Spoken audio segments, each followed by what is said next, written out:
दोस्तों, आज का वीडियो कोई साधारण वीडियो नहीं है। आज हम तुलना करने जा रहे हैं बल और बुद्धि की, विनाश और योग की। एक तरफ है लंका का वो महाबली जिसके जागते ही तीनों लोकों में हाहाकार मच जाता था, राक्षस राज कुंभकर्ण। और दूसरी तरफ है साक्षात भगवान शिव के अवतार, सब नाथों के नाथ महायोगी गुरु गोरखनाथ। आज हम कोई युद्ध नहीं करवाएंगे, बल्कि इन दोनों की शक्तियों का ऐसा गुणगान करेंगे कि आपकी आंखें फटी की फटी रह जाएंगी। आज हम जानेंगे कि अगर लाखों कुंभकर्ण भी एक साथ आ जाएं, तो क्या वे बाबा गोरखनाथ के एक मंत्र का सामना कर पाएंगे। दोस्तों, हम आपके लिए पुराणों के गहरे समुद्र से मोती ढूंढ कर लाते हैं, इतनी मेहनत करते हैं, लेकिन आप वीडियो देखकर बिना सब्सक्राइब किए चले जाते हैं। ये अच्छी बात नहीं है। अगर आप सच्चे सनातनी हैं तो अभी हिंदू कालचक्र को सब्सक्राइब करें और कमेंट में लिखें जय बाबा गोरखनाथ। सबसे पहले बात करते हैं उस पहाड़ जैसे योद्धा की जिसे दुनिया कुंभकर्ण के नाम से जानती है। दोस्तों, कुंभकर्ण कोई साधारण राक्षस नहीं था।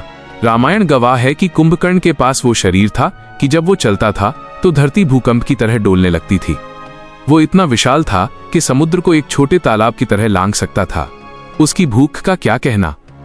वो एक बार में सैकड़ों भैंसों और मदिरा के घड़े गटक जाता था। युद्ध भूमि में उसकी हुंकार से ही दुश्मन की आधी सेना के प्राण निकल जाते थे। याद कीजिए रामायण का वो दृश्य। जब कुंभकर्ण रणभूमि में उतरा तो उसने वानर सेना को चींटियों की तरह अपने पैरों तले कुचलना शुरू कर दिया।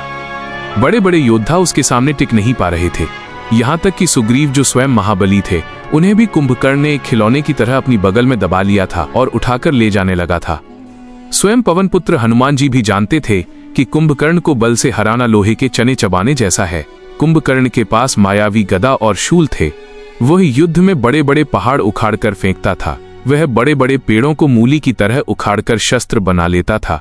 उसके शरीर पर अस्त्र शस्त्र बेअसर थे। वह साक्षात काल का दूसरा रूप था। उसे वरदान था कि वो 6 महीने सोता था, लेकिन जब जागता था तो महाकाल बनकर जागता था। लेकिन दोस्तों, ठहरिए, ये तो थी शारीरिक शक्ति। अब बात करते हैं उस शक्ति की जो शरीर से नहीं, योग से चलती है। अब बात करते हैं सब नाथों के नाथ गुरु गोरखनाथ जी की। अगर आपको लगता है कि बाबा गोरखनाथ केवल एक साधारण साधु हैं जो धूनी रमाकर बैठते हैं, तो आप बहुत बड़े भ्रम में हैं। बाबा गोरखनाथ साक्षात शिव का अवतार हैं। वे केवल योगी नहीं, बल्कि महायोद्धा भी हैं। उनके पास अस्त्र भी हैं और शस्त्र भी। उनके हाथों में जो त्रिशूल है वह साधारण नहीं है। उसमें इतनी शक्ति है कि वो बड़े बड़े पर्वतों को उठाकर ब्रह्मांड के किसी भी कोने में फेंक सकते हैं। बाबा गोरखनाथ सिद्धियों के स्वामी हैं। उनके पास ऐसी योग अग्नि है कि अगर वे क्रोध में आ जाएं, तो अपनी योग ज्वाला से पूरे के पूरे गांव, पूरे शहर और लाखों असुरों की सेना को एक पल में जलाकर भस्म कर सकते हैं। वे आकाशगामी हैं, यानी वे बिना किसी विमान के आकाश मार्ग से उड़ सकते हैं। वे जब चाहें अपने शरीर को इतना विशाल बना सकते हैं कि कुंभकर्ण भी उनके घुटनों तक न आए, और जब चाहें अणु से भी छोटे हो जाएं। और वे अकेले नहीं चलते, उनके साथ 84 सिद्ध और 9 नाथ चलते हैं।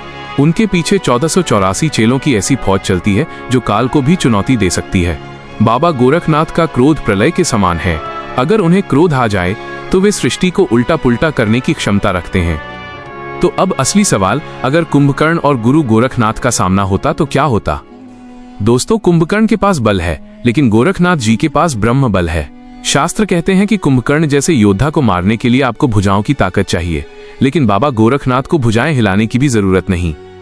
गोरखनाथ जी वो शक्ति हैं जो चलते हुए पानी को अपनी मर्जी से रोक देते हैं, जो मृत्यु को भी द्वार पर खड़ा कर देते हैं। अगर रणभूमि में लाखों कुंभकर्ण भी आ जाएं और अपनी गदा लेकर दौड़ें, तो बाबा गोरखनाथ को उनसे लड़ने की जरूरत नहीं पड़ेगी। वे केवल अपना एक हाथ उठाएंगे और एक हुंकार भरेंगे या एक गुप्त मंत्र का उच्चारण करेंगे। उस एक मंत्र की शक्ति से ही कुंभकर्ण की विशाल देह वहीं के वहीं भस्म होकर राख के ढेर में बदल जाएगी। क्योंकि कुंभकर्ण शरीर है और गोरखनाथ आत्मा है। कुंभकर्ण विनाश करता है, लेकिन गोरखनाथ जी विनाश और सृजन दोनों के मालिक हैं।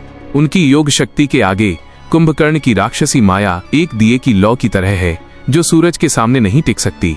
तो दोस्तों, सत्य यही है, कुंभकर्ण महान योद्धा जरूर था, लेकिन गुरु गोरखनाथ युग दृष्टा और ब्रह्मांड के रक्षक हैं। उनके योग बल के सामने शारीरिक बल हमेशा नतमस्तक रहा है और रहेगा। आपको ये जानकारी कैसी लगी? क्या आपको भी अपनी संस्कृति और ऐसे महान योगियों पर गर्व है? तो कमेंट में जय बाबा गोरखनाथ लिखना न भूलें। जाते जाते एक बार फिर कहूंगा, दोस्तों, हिंदू कालचक्र चैनल आपका अपना है। हम इतनी गहराई से रिसर्च करके वीडियो बनाते हैं, तो प्लीज सब्सक्राइब वाला बटन जरूर दबाएं और बेल आइकॉन भी ऑन करें।